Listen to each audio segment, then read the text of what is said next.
두 선비가 우국 충정의 심정 나란 일을 논하니 송강별곡.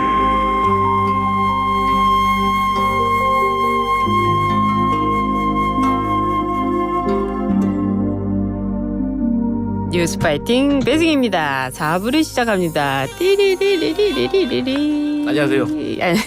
송명은 국민의힘 법률자문위원, 강성필 민주당 국민소통위 부위원장 두 분 함께합니다. 어서 오세요. 안녕하세요. 네, 안녕하세요. 송영훈입니다. 저는 이 음악을 들을 때마다 네. 그 계곡에서 네. 닭백숙 먹으면서 네. 참 이렇게 노는 게 생각이 나요. 한번 갑시다. 한번 갈까요? 아, 좋습니다. 이번에 국민의힘 전당대회 결과를 맞춘 사람, 못 맞춘 사람이 쏘는 걸로. 아, 좋습니다. 자, 오늘 전당대회인데요. 오늘 결선 가느냐 안 가느냐. 자, 어디에 거시겠습니까? 결선을 가냐 안 가냐? 네. 저는 결선을 갈 것으로 예상합니다. 간다.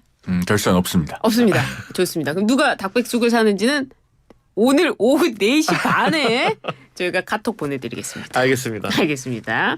국민의힘 전당대회 투표율이 48.51%로 지난해보다 6.59% 낮은 수치인데요. 이렇게 보니까 한쪽에서는 친윤 조직표가 약해졌다. 아니다. 한동훈 대세론이 꺾였다. 여러 해석이 나오는데요. 어떻게 해석하십니까, 송 변호사님? 저는 이 투표율을요. 작년 3.8 전당대회하고 비교해볼 필요도 물론 있지만 네. 2021년에 그 6.11 전당대회 6.11. 그러니까 이준석 후보와 나경원 후보가 결었던 예. 그 전대하고 비교해볼 필요도 있다고 생각합니다. 그래요? 그때 투표율이 45.36%였거든요. 그러면은 이제 작년 전당대회 때는 그때보다 투표율이 한 10% 오른 거예요. 10% 가까이. 왜 그렇게 올랐는지를 봐야 됩니다. 왜 그렇게 올랐나. 작년 3.8 전당대회가 후보들 간의 경쟁이 아주 박빙이었던 전당대회는 아니었습니다. 예. 김기현 후보가 압승을 거뒀죠. 그리고 후보들이 대단히 개인적인 매력이 출중했냐 하면 또 그런 케이스도 아니에요. 그런데도 10% 가까이 투표율이 올랐던 것은 당시에는 당원들이 대통령과의 정서적 동조화가 가장 강했던 시점이기 때문에 대통령과 굉장히 긴밀한 관계에 있는 현역 국회의원 또 원외 당협위원장들이 있는 지역구에서는 당원들의 결집이 굉장히 강하게 일어났어요. 소위 말하는 조직 투표가 발생을 한 겁니다. 그래서 10% 가까이 투표율이 올랐던 거예요. 그게 다시 그 올랐던 숫자에서 한 6.6%가 내려간 겁니다. 그러면은 이번 전당대회 투표율은 소위 말하는 이제 친윤계의 조직 투표가 예전보다 느슨해졌다. 즉 많이 이완된 결과다. 저는 그렇게 해석을 합니다. 오, 설득력 있어요. 어떻습니까? 맞습니다. 이제 저도 많이 동조하는데요. 네. 일단 48.51%도 제가 봤을 때는 전당대회 치고 낮은 숫자가 절대 아니에요. 그렇죠. 네, 근데 다만 말씀하셨듯이 지난 3.8 전당대회가 이제 국민의힘 입장에서 대선도 이기고 예. 지선도 이기고 그래서 당원들이 얼마나 기분 좋고 축제의 분위기였고 또 그때 당원 100%의 윤석열 대통령이 취임한 지 얼마 되지도 않았기 때문에 그렇죠? 그 정도의 많은 이제 투표율이 올랐던 건데 그래서 저번과 비교했을 땐 낮지만 이번 투표율도 절대로 낮은 건 아니다. 하지만 이번에도 어쨌든 간에 초반에 어느 정도의 서로 간에 공격하는 어떤 네거티브까지는 괜찮았는데 이게 막판으로 가면서 이제 폭로전이 이어지면서 저는 개인적으로 이 수도권에 있는 그러니까 국민의힘을 그냥 순수하게 지지하는 조직표가 아닌 분들이 조금 국민의힘이 아직도 정신 못 차렸구나 실망스럽다 해서 투표를 하지 않는 성향이 좀 보여진 것 같아요. 그래서 투표율이 조금 낮은 것 같다. 그래서 저는 결과를 말씀드리면 제가 결선은 간다고 했지만 그래도 저는 어대한은 아니지만 그대한 그래도 대표는 한동훈이 될 것 같은 가능성이 높다. 왜냐하면 이 국민의힘의 당원들은 두 가지 생각이 있는 것 같아요. 하나는 당 대표가 대통령과 잘 협력을 해가지고 남은 국정을 잘 운영을 해야 된다라는 한 가지 축이 있는 거고 하나는 이대로는 안 된다. 대통령 눈치 안 보고 혁신 제대로 해서 강력한 리더십으로 맞서야지 민주당을 대항할 수 있다라는 이 두 가지인데 아무래도 한동훈 후보가 많은 논란에도 불구하고 그래도 대통령 눈치 안 보고 당을 혁신할 수 있는 사람이라고 판단을 한 것 같아요. 그렇기 때문에 문자 무시 논란이 사실 처음에 가장 큰 폭탄이었잖아요. 네. 근데 그럼에도 불구하고 지지율에 별 차이가 없었어요. 그래서 저는 그래도 전체적으로 조금 이제 당 구성원들과의 어떤 그 공소치한 논란 때문에 실망감은 있어서 투표율은 낮아졌지만 그래도 결선까지 가서라도 당대표는 여전히 한동훈 후보가 되지 않겠나라고 생각해 봅니다. 그리고 이게 전당대회 투표율을 민주당 거랑 제가 이제 좀 비교를 해보니까 네. 민주당은 이 48.5%보다는 굉장히 좀 낮네요. 네, 맞아요. 오히려 더 낮네요. 그게 네. 완전히 낮은 숫자는 아니다 이렇게 또 평가할 수가 있겠네요. 네. 그럼 이 낮은 투표율이 결선 투표로 갈 가능성이 있는가? 이게 또 궁금해지는 거거든요. 그래서 저는 결선 가능성에 별 영향이 없다고 보는 겁니다. 앞서도 말씀드렸듯이 네. 작년 전당대회와 비교했을 때 투표율이 약간 하락한 것은 결국 소위 친윤계의 조직적인 결집이 느슨해졌기 때문이다. 네. 그렇다면 1위를 달리고 있었던 한동훈 후보의 지지 기반이 아무래도 그쪽은 아니기 때문에 결선 가능성에 별 영향이 없고 저는 오늘 결선 없이 끝난다고 보는데 다만 그 1위 후보의 득표율이 작년 김기현 후보의 그 52.93% 네. 그걸 넘기는 어려울 걸로 봅니다. 그래요? 그러니까 50에서 한 53 사이. 그 정도에서 오늘 결론이 나지 않을까 그렇게 예측까지. 예상합니다. 왜 그렇게 예상하냐면 예. 어떤 후보가 예를 들어서 당원 투표에서 한 50을 얻고 여론조사에서 64 정도 얻으면요. 8대 2를 합해보면은 52.8 정도 나와요. 그렇게 되기 때문에 아마 50은 넘지만 김기현 후보의 52.93을 넘기는 어려울 것이다. 이렇게 예상해 봅니다. 근데 저는 이제 이전에는 사실 폭로전이 있기 전에는 한동훈 후보의 당선 가능성을 51%로 봤거든요. 네. 근데 여러 가지 네거티브 이후에는 50.1로 보고 있어요. 그리고 또 여론조사를 보면 한동훈 후보가 손실이 가장 많을 것 같아요. 실제로 제 주변에 정말 정치에 관심 없는 분이 이런 말씀을 하시더라고요. 한동훈 후보가 본인 가기도 온 적이 있대. 그래서 한동훈을 좋아했대. 예. 그런데 이번에 토론을 하는 과정에서 어차피 저 사람이 될 것 같은데 왜 저런 모습을 보이지? 그러니까 정치를 잘 모르시는 분이 봐도 저렇게 공격할 필요가 없는 것 같은데 그래서 어떤 한동훈 후보 개인적인 인성에 대해서 손실이 많고 나머지 후보들은 별 차이가 없어요. 그래서 저는 이것 때문에 결선을 안 가고 1차에 끝낼 수 있는 상황을 한동훈 후보가 스스로 자충수를 두면서 결선을 가게 만들었다. 그리고 하지만 그래도 불구하고 앞서 말씀드렸던 그 이유로 그래도 혁신의 적임자는 한동훈이다라고 당원들이 생각하는 것 같아서 그래서 조금 손실이 한동훈 후보가 좀 있지 않을까 생각해 봅니다. 그래요. 처음에 분위기는 결선을 아예 얘기도 안 꺼냈는데 네. 막판에 이제 다가오니까 결선 얘기까지 나오는 걸 보면 분위기가 좀 바뀌기는 한 것 같다라는 생각도 들면서 만약에 오늘 이제 결선 간다 그러면 이 맞춘 사람이 사는 겁니다. 기분 좋으니까. 못 맞춘 사람이 사야 되는 거 아니에요? 아주 좋은데요. 신박한데요. 네. 아니 왜냐면 갈바보했는데 승자의 졌는데 여유. 진 사람 네. 기분 나쁜데 또 맞아요, 밥도 사야 맞아요. 되잖아요. 그러니까 이긴 사람이 사세요. 선택을 변경해야 될 것 같은데. 알겠습니다. 저희는 이긴 사람이 사는 걸로 네, 네, 네. 알겠습니다.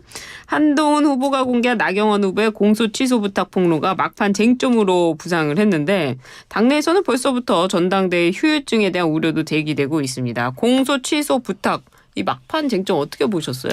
뭐 선거 자체에는 큰 영향을 그렇게 미치지 않았을 것 같아요. 왜냐하면 투표 시작하기 이틀 전에 나온 이슈잖아요. 예. 그리고 한동훈 후보가 하루 만에 또 재빨리 사과를 했고 그래서 예. 큰 영향을 미치지는 않았을 것 같은데 이게 이제 전당대회 이후에 당의 화합이 중요하지 않습니까? 네. 그러면은 이 패스트트랙 문제는 그 공소 취소 부탁 논란이 수면 위로 올라온 김에 구체적인 해결책을 마련해가지고 좀 실행을 해야 됩니다.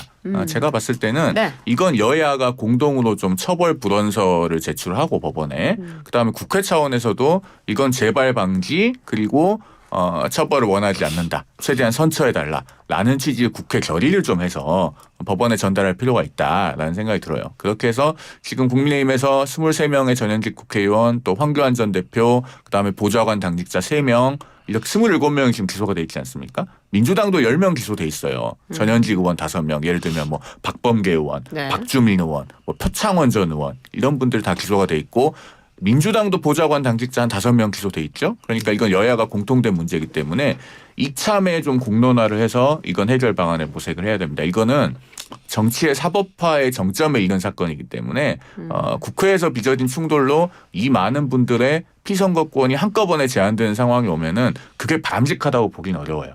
어떻게든 해결책을 실행을 해야 됩니다. 사실 민주당은 네. 어차피 이제 그 국민의힘 전당대회 끝나고 나면 이 공소치와 관련돼서 법적으로 문제가 있는지는 그때 살펴볼 문제고 지금 오늘 이 자리에서는 제가 국민의힘 내부 구성원의 시선에서 네. 한동훈 그 후보의 태도에 대해서 조금 말씀을 드리고 싶은데 네. 말씀하셨던 것처럼 그날 토론회 이후에 바로 사과를 했습니다. 그런데 그 다음에 또 마지막 토론회에서는 나경원 후보가 눈을 부릅뜨고 7번을 물어봤는데 1번을 내라고 하는 거예요. 네. 저는 그런 모습을 보면서 정말 한동훈 후보를 이해할 수가 없어요. 한동훈 후보 똑바로 얘기하세요. 네, 아니 그냥 같은 당내 구성원이면 제가 했다고요? 아니 그냥 그 정도는 알겠어. 네. 적당히 좀 빠져나가야지. 그걸 끝까지 네 이렇게 하니까 써요. 네. 저희 민주당은 어떤 생각했냐면 국민의힘 나경원 후보 캠프와 국민의힘 반한 전선에 있는 분들한테 그렇지 우리 얼마나 그 법사위에서 아니면 국회에서 한동훈 후보가 말싸움할 때 얼마나 우리가 화가 나는지 이제야 우리 심정 알겠지 이런 생각을 공감할 거라고 믿어요. 그래서 그래요, 예.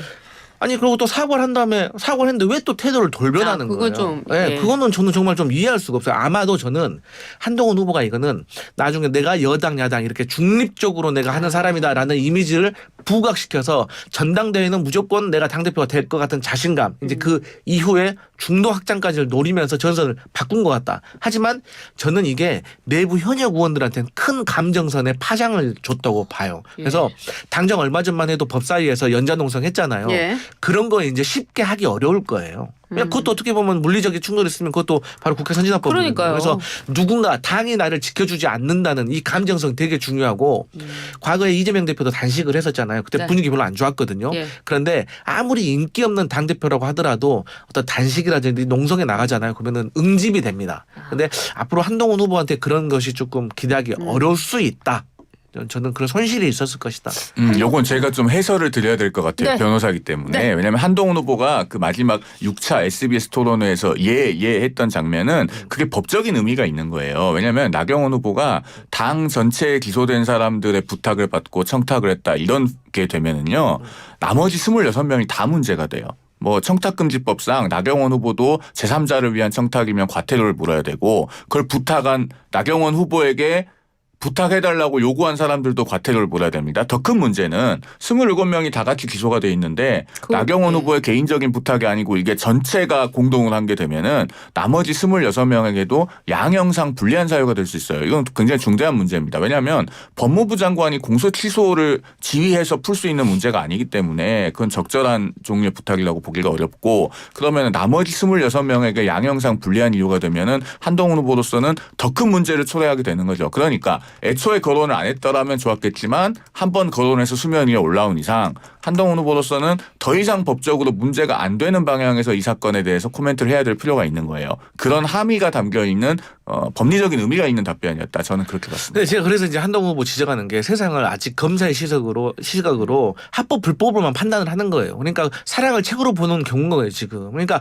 지금 이것은 사실의 문제도 중요하지만 이거 인식의 문제라니까요. 당원들이 같은 구성원들이 같은 현역 의원들이 이 태도에 대해서 어떻게 판단하는가도 그렇죠. 정치적으로 매우 중요하다. 그래서 아쉬운 면이 있다. 법적으로 판단했을 땐 그게 올 수도 있지만 그리고 이게 지금 여기 언론에서도 다 부탁이라고 하지 청탁이라고는 표현을 안 하고 그렇죠. 있습니다. 그러니까 청탁이라는 표현은 굉장히 좀 제가 볼 때는 사실관계를 왜곡할 수 있는 부분이라고 생각하고요.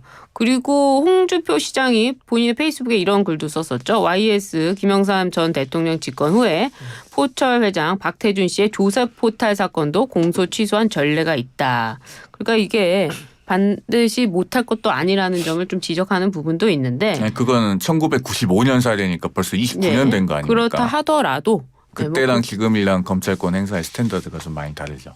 아니 법적인 얘기를 하시니까 말씀을 드리는 건데 그런다 하더라도 아마 당원들이 느끼는 감정이라는 선에서 그럼요. 말씀을 하신다 네. 이 말씀을 법적 문제는 예, 차지해 두고 차지해 두고. 정치인은 사람의 인식의 문제도 중요하니까요. 예, 그 말씀을 하신 것 같아요. 알겠습니다. 아무튼 이 공소 취소 문제는 상당히 그 날카로운 반응을 당원분들과 그리고 의원들 사이에 남겼던 것 같아요. 아무튼 요게 과연 근데 투표에 영향을 미칠 것이냐 하는 건 또 다른 문제이기 때문에 오늘 결과 지켜보고 이긴 사람이 쏘는 걸로.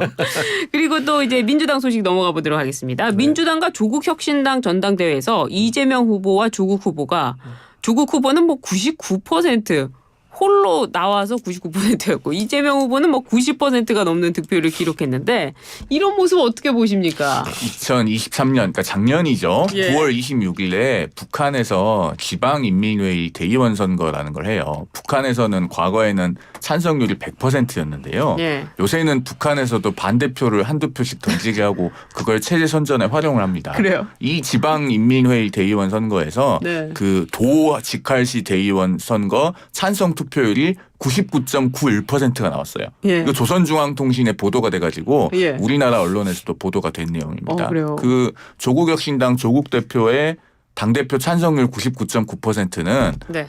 의도한 건 아니겠지만 이 북한의 네. 사례를 연상을 시켜요. 그래서 이게 정당의 건강성 측면에서 예. 대단히 문제가 된다라는 말씀을 드리고 싶고 민주당 같은 경우는 지금 너무나 그 이재명 대표 위주로 당대표 선거가 흘러가서 공정성 논란이 좀 있는 것 같아요. 왜냐하면 합동연설에는 그래도 듣고 투표를 해야지 그 듣기도 전에 합동연설을 하기도 전에 투표를 시작을 하는 뭐 이런 문제들이 있어서 뭐 김두관 후보가 굉장히 화가 많이 난 것 같던데요. 뭐라고 했더라? 집단 쓰레기 운운하면서 아이고야. 뭐 그 아주 강경한 발언을 했다가 이제 뭐 철회를 하기도 했는데 네. 민주당 스스로 좀 많이 돌아봐야 될 문제인 것 같습니다.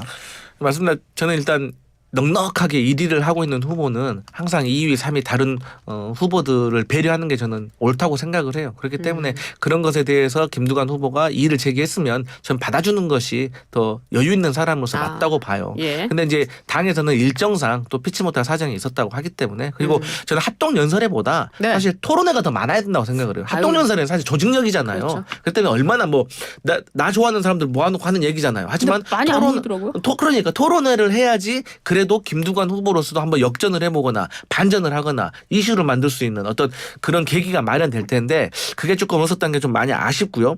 어찌됐든지 간에 민주주의 사회에서 압도적인 거, 제왕적인 거 좋지 않은 건 사실입니다. 하지만 이 진보는 분열로 망한다고 하잖아요. 그런데 이재명 대표가 당대표가 되고 나서 총선에서 압승을 하고 그동안에 보면 뭐 해병대 특검, 원구성 특히 요즘 같은 경우는 탄핵 청문회까지 이재명 대표의 강력한 리더십이 없었더라면 민주당 내부에서도 탄핵 청문회를 해야 되니 말아야 되니 엄청 말이 많았을 겁니다. 하지만 강력한 리더십이 있기 때문에 일사불란하게 힘을 모아서 저희가 여당과 대통령실을 견제하고 있기 때문에 이걸 당원들이 생각하는 것이고 저는 이거하고 비슷한 논리로 국민의힘도 마찬가지라고 봐요.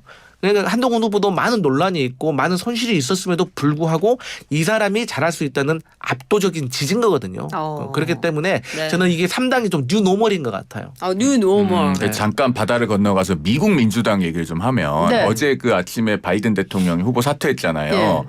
바이든 대통령의 그 고령 리스크, 건강 리스크는 어제 오늘의 얘기가 아니에요. 사실 몇 년 된 이야기입니다. 대통령 될 때부터 있었던 일 그렇죠. 아닙니까? 그랬는데 사실은 미국 민주당이 그 리스크를 애써 외면했어요. 네. 그러면서 바이든 대통령에게 소위 말해서 몰빵을 하다가 더 이상 버틸 수 없을 정도가 되니까 이제 후보 교체에 나선 겁니다. 그런데 해리스 부통령이 과연 이제 충분한 대안인가 여기에 대해서 지금 물음표가 있죠. 사실 한국 민주당도 마찬가지라고 생각합니다. 저는. 네. 그러니까 이재명 대표의 사법 리스크도 어제 오늘 이야기가 아니에요. 어느 시점에 가면 이게 현실화 가셔야 될 수 있습니다. 그러면은 민주당이 위험 분산을 하고 미리 대안을 마련해야 되는데 오히려 대구 경북 지역에서도 최근에 이재명 대표 93%, 94% 이런 득표율이 나왔잖아요. 네. 소위 말하는 몰빵 정치를 하고 있습니다. 그러면은 민주당이 나중에 분열로 망하는 게 아니라 예. 자칫 이 몰빵이 크게 문제가 될 수 있어요. 어느 시점에 가면은 큰 진공 상태가 발생할 수 있다. 이런 좀 경고 내지는 제언을 제가 드립니다. 큰 맞습니다. 구멍이 날 수도 있다 뭐 이런 네. 말씀이신가? 맞아요. 그러니까 만약에 말씀하신 것처럼 그 바이든의 노령한 문제는 많이 있었지만 본인이 최근에 말실수도 했고 특히나 이번에 트럼프의 피격 테러 사건이 큰 이제 도화선이 된 거죠. 그러니까 어떻게 보면 운명의 장난인 것 같기도 한데요. 말씀하신 것처럼 민주당이 한 명으로 일극체제로 이렇게 집중되는 것은 좋지 않아요. 네. 네, 그것은 알겠습니다. 저희가 뭐 겸하게 받아들일 필요가 있다고 봐요. 그래요. 근데 그 지금 당대표 후보보다요. 최고위원 경선에서 난리가 났어요. 정봉주 후보가 압도적인 1위를 기록했는데 왜 정봉주 후보가 1위를 기록하니까 약간 불안하다 이런 얘기가 나오는 거죠? 민주당에 먼저 물어봐야 될 것 같아요. 그러니까요. 제 개인적인 생각입니다. 네. 지금부터 하는 말은 다 제 개인적인 생각입니다. 늘 개인적인 생각 하셨잖아요. 네. 근데 이제 뭐 그렇습니다. 그 정봉주 후보 같은 경우는 예. 일단 기본적으로 원외 인사예요. 왜? 네. 그런데 이제 민주당에서 수석 최고위원의 역할이 상당히 중요해졌습니다. 예. 그렇기 때문에 추석 최고위원이 원내에 좀 안정적인 인사가 되는 것이 지도부로서는 조금 바람직하지 않냐라는 생각이 있는 거고요. 예. 어쨌든 그 정봉주 이제 후보 같은 경우는 예. 좀 탄핵에 있어서 조금 강성적인 성향이 있는 것 같아요. 탄핵의 강성. 네, 근데 저는 개인적으로 탄핵에 반대하는 사람입니다. 그러니까 국민이 만들어주는 거지 정치권이 이끌어 선동하면 안 된다고 생각을 해요. 이게 네. 민주당 내부에서도 엄청나게 많은 분들이 공유를 하고 있는 인식인데 자칫 원외 인사는 아무래도 이제 존재감을 좀 부각시켜야 되고 이런 문제들이 있기 때문에 혹시라도 탄핵과 관련해 가지고 민주당의 스탠스와 조금 앞서가는 모습을 보이면 네. 이재명 대표로서는 앞으로 대선을 준비하고 중도를 확장해야 되는데 상당한 부담감이 있을 수 있기 때문에 아무래도 안정적인 다선의 원내 인사가 수석 최고위원을 하는 것이 이재명 대표에게는 조금 더 보완제가 되지 않을까라는 우려가 있는 것 같습니다. 그래요. 저는 어떻습니까? 이번에 정봉주 후보가 민주당 최고위원 선거에 나온 걸 보고 네. 아 이분이 아직도 민주당 윤리심판원에서 징계를 안 받았구나라고 좀 깜짝 놀랐거든요. 왜냐하면 우리 이번에 총선 과정에서 예. 정봉주 후보의 그 공천 취소 파동이 있지 않았습니까? 그때 그렇죠. 정봉주 후보의 막말, 망언 이런 것들이 다 발굴돼서 나왔습니다. 특히 2017년에 그 DMZ에서 지뢰를 밟으면 목발을 경품으로 주자라고 하는 그 입에 담을 수도 없는 망언. 분명한 피해자가 있는 망언이죠. 왜냐하면은 그 2015년에 DMZ 목함 지뢰 사건으로 우리 김정원 상사, 하재헌 중사 이 두 분이 그 피해를 직접적으로 보지 않았습니까? 그런데 그 두 분에 대해서도 당시엔 사과가 없었고 자유한국당의 이종명 의원이라고 계셨는데 네, 그분만 지뢰 피해자라고 본인은 사과를 했다는 거예요. 우리 장병들이 눈에 안 들어오는 거죠. 게다가 또 총선 과정에서 발굴된 막말 중에 어떤 게 있었습니까? 유튜브에 그 시청자들이 실시간 댓글창에 들어오니까 벌레가 많이 들어왔는지 보자. 뭐 이런 얘기를 하고 그 사회자가 제지를 하니까 이게 무슨 막말이냐 이렇게까지 했어요. 그런 것들이 총선 과정에서 다 나왔는데 이분이 최고위원 선거를 나와요. 그러고서 심지어 지금 압도적으로 1위를 달리고 있습니다. 이것은 민주당 당원들의 건강한 양식의 문제예요. 이게 아무리 21%라고는 하지만은 네. 이 정도의 당원들이 정봉주 후보를 최고위원으로 밀고 있다. 정말 공당에서 이래서는 안 되는 문제입니다. 이런 분 정치하시면 안 돼요. 근데 이 말씀 드리고 싶어요. 첫 번째로 그 막말에 대해서는 정봉주 후보가 잘못했죠. 하지만 정치인에게 있어서 공천을 받았는데 자진 사퇴를 했잖아요. 네. 그것보다 더 큰 벌은 저는 없다고 생각을 해요. 그리고 이분이 또 말씀하신 그 장병 중에 한 명한테는 또 연락드렸는데 그분이 통화를 하기 싫어하는 거예요. 그분은 이제 정봉주 후보에게 원인이 안 풀린 거죠. 그래서 이런 부분이 있다는 것이고 사실 저는 항상 자주 말씀드리지만 A 얘기할 때 다른 사람 꺼내기 싫어요. 그런데 국민의힘도 보잖아요. 그러면 네. 다른 그런 사례 막말하신 분들 또 국무위원도 되신 사례도 있고요. 그래서 저희 야당으로서 할 말이 많은데 어쨌든 정봉주 후보에게 그러한 위험성이 있다는 것은 인정하고 본인이 이제 자숙할 것이다. 저는 네. 그렇게 봅니다. 뭐 그 막말에도 뭐 어떤 한계가 있다면은 그래도 뭐 목함 지뢰 관련해 가지고는 또 우리 국민들이 또 군대도 두 분 다 맞아요. 다녀오셨잖아요. 네, 네. 참 수 없는 이야기죠. 그 뭐 누구나 맞아요. 할 수 있는 얘기라고 생각합니다. 민주당이 최근 전략회의에서 낮은 당 지지율에 대해 논의한 것으로 알려졌습니다. 일부 여론조사에 따르면 민주당 지지율은 떨어진 반면 국민의힘 지지율은 올랐는데요. 어떤 이유 때문이라고 생각하십니까? 이것도 민주당이 먼저 물어봐야 되지 않을까요? 저는 개인적으로 예. 사실 지금 국민의힘이 어쨌든 간에 전당대회를 하면서 어쨌든 컨벤션 효과가 있잖아요. 컨벤션. 또 많은 이목을 끌고 있고 뭐 토론회만 하더라도 사람들이 뭐 그 청취율이 그렇게 오른 걸 보면은 그렇기 때문에 당연히 그 컨벤션 효과가 있다고 생각을 하고 그 과정에서 지금 민주당이 전당대회를 하고 있는데 예. 사실 흥행이 조금 부족합니다. 국민의힘과 비교해서. 예. 요거 짧게 얘기하면 김건희 여사 수사까지 갈 수 있거든요. 예, 짧게 얘기하면. 그러니까 민주당이 지금 컨벤션 효과를 전혀 못 보고 있는 거는 네. 앞서도 말씀드렸지만 몰빵 정치하고 있기 때문에 그런 거예요. 알겠습니다. 그러니까 민주당이라고 하는 공당이 지지율이 높아지려면 네. 이재명 대표를 좋아하는 분들 외에 예를 들면 뭐 김부겸을 좋아하는 사람, 김두관을 좋아하는 사람, 뭐 이인영을 좋아하는 사람, 박용진을 좋아하는 사람 다 모아서 정당의 지지율 형성이 돼야 되는데 지금 이재명 대표 말고 누가 보입니까? 그러니까 개인의 지지율을 못 넘어가는 거죠. 알겠습니다. 김건희 여사 조사 제3의 장소에서 조사한 것을 두고 여야 공방이 벌어졌는데요. 민주당이 면죄부 조사라고 압박했습니다. 어떻게 보십니까? 짧게. 예. 이원석 총장 법부라기 법은 기한 자에게 아부하지 않는다. 근데 이원석 총장은 아부하지 않으려고 했지만 네. 서울중앙지검장, 차장검사, 예. 부장검사, 담당검사는 아무래도 대통령실에게 좀 잘 보이려고 하지 않았나라는 의심을 지울 수가 없다. 그래요. 이 두 가지를 지적하고 싶습니다. 네. 특별한 사유가 없었으면 검찰청에서 조사받는 것이 원칙입니다. 근데 소환조사라고 하는데 이건 명백한 출장조사입니다. 왜냐하면 검찰청이 관할하고 있는 곳에서 조사를 받아야지 그나마 소환조사인 건데 아니 명백하게 대통령 경호처에서 관리하고 있는 보안청사인데 이걸 어떻게 소환조사입니까? 네. 검사들이 객인 거지. 두 번째 이 수사도 네. 제대로 되지 않았다. 수사 안 됐다. 12시간 수사 예. 그리고 이거 그 다음에 이제 이원석 총장에 대한 패싱. 네. 그러니까 윤석열 대통령께 조금 아쉽다. 예. 본인이 과거에 검찰총장일 때 모습을 생각하시라. 그럼 하시라. 절대 이럴 수 없다. 어떻습니까? 우리가 시간이 많이 없죠. 짧게 말씀드리면 예. 지금 이렇게 무슨 장소니 패싱이니 이런 논란이 불거져서 그 조사의 본질적인 성격이 좀 많이 가려지고 있는 게 아쉽습니다. 일단 12시간 조사면요. 예. 상당히 강도 높은 조사예요. 뭐 변호사로서 이 조사 참여를 해보면은 전체가 12시간 조사면은 뭐 조사 확인하고 중간에 쉬는 시간 빼도 한 9시간 이상 순조사 시간이 그 정도 됩니다. 그러면 조사 참여해보면은 굉장히 몸이 고돼요. 그 정도로 길고 강도 높은 조사인데 그렇게 조사를 받았음에도 이 장소 논란으로 인해서 이런 것들이 덮여지고 있다라는 부분은 대단히 아쉽게 생각하고 그런 점에서 사실은 기왕의 조사를 받는 것 검찰청에서 했더라면 어땠을까 하는 아쉬움이 아쉬움도 있는데 있다. 네. 예. 아쉽든지 있자. 하지만 우리의 말도 아쉬움이 있지만 다음 시간에 모여서 우리가 또 얘기하기로 하고요. 오늘 강성필 민주당 국민소통위 부위원장, 송영훈 국민의힘 법률자문위원 두 분 말씀 잘 들었습니다. 감사합니다. 감사합니다. 고맙습니다. 감사합니다.